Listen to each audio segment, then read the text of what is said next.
Halo adik-adik, apa kabar?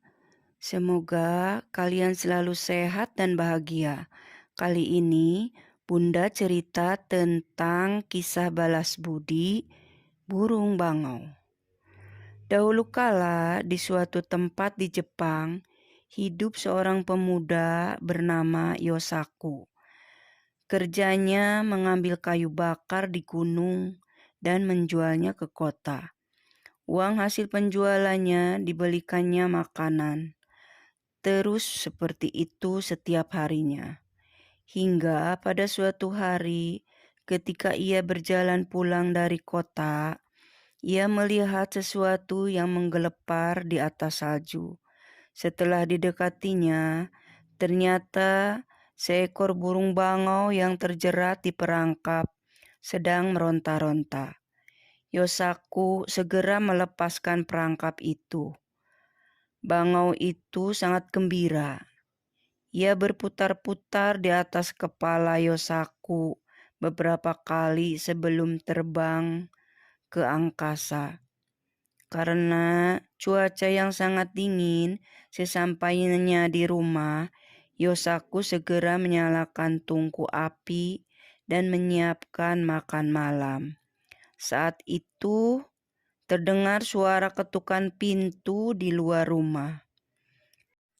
Ketika pintu dibuka, tampak seorang gadis yang cantik sedang berdiri di depan pintu. Kepalanya dipenuhi dengan salju. "Masuklah, nona gadis pasti kedinginan.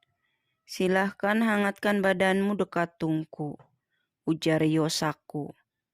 "Nona mau pergi kemana sebenarnya?" tanya Yosaku. "Aku bermaksud mengunjungi temanku, tetapi karena salju turun dengan lebat, aku jadi tersesat. Bolehkah aku menginap di sini malam ini?"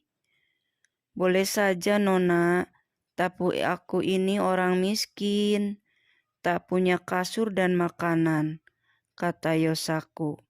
"Tidak apa-apa, aku hanya ingin diperbolehkan menginap."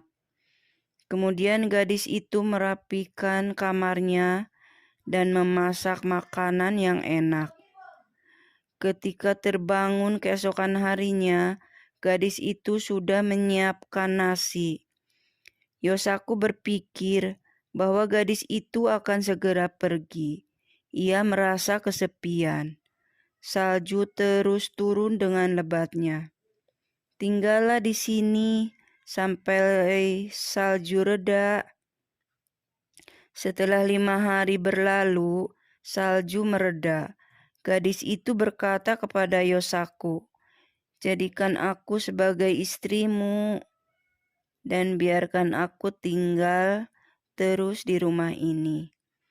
Yosaku merasa bahagia menerima permintaan itu. "Mulai hari ini, panggillah aku Otsuru," ujar si gadis. Setelah menjadi istri Yosaku, Otsuru mengerjakan pekerjaan rumah dengan sungguh-sungguh. Suatu hari, Otsuru meminta suaminya Yosaku membelikannya benang karena ia ingin menenun. Otsuru mulai menenun. Ia berpesan kepada suaminya agar jangan sekali-kali mengintip ke dalam penyekat tempat Otsuru menenun.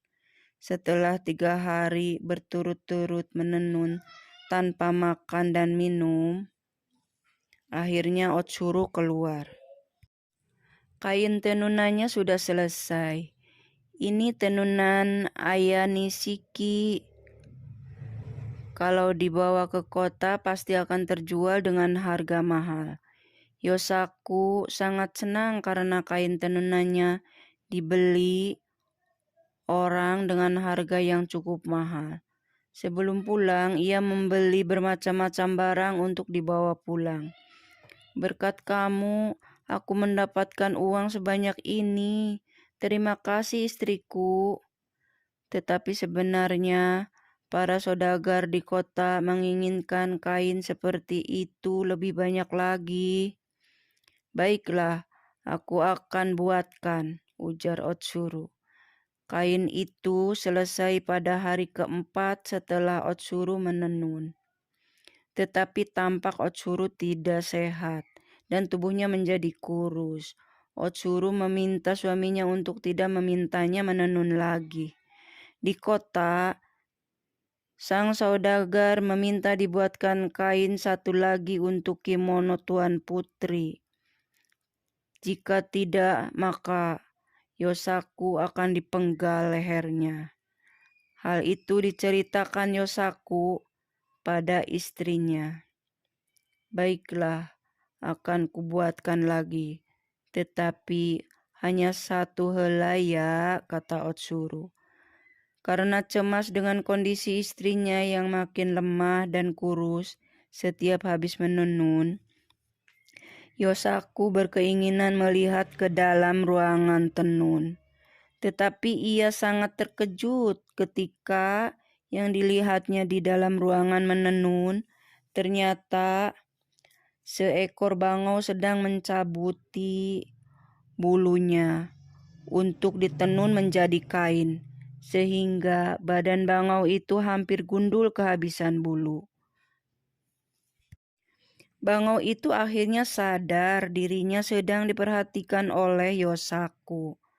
Bangau itu pun berubah wujud kembali menjadi Otsuru. Akhirnya kau melihatnya juga, ujar Otsuru. Sebenarnya aku adalah seekor bangau yang dahulu pernah kau tolong. Untuk membalas budi, aku berubah wujud menjadi manusia dan melakukan hal ini, ujar Otsuru. Berarti sudah saatnya aku berpisah denganmu, lanjut Otsuru. Maafkan aku mohon jangan pergi, kata Yosaku. Otsuru akhirnya berubah kembali menjadi seekor bangau. Kemudian ia segera mengepakkan sayapnya, terbang keluar dari rumah ke angkasa. Akhirnya, tinggallah Yosaku sendiri yang menyesali perbuatannya. Demikian adik-adik, semoga terhibur.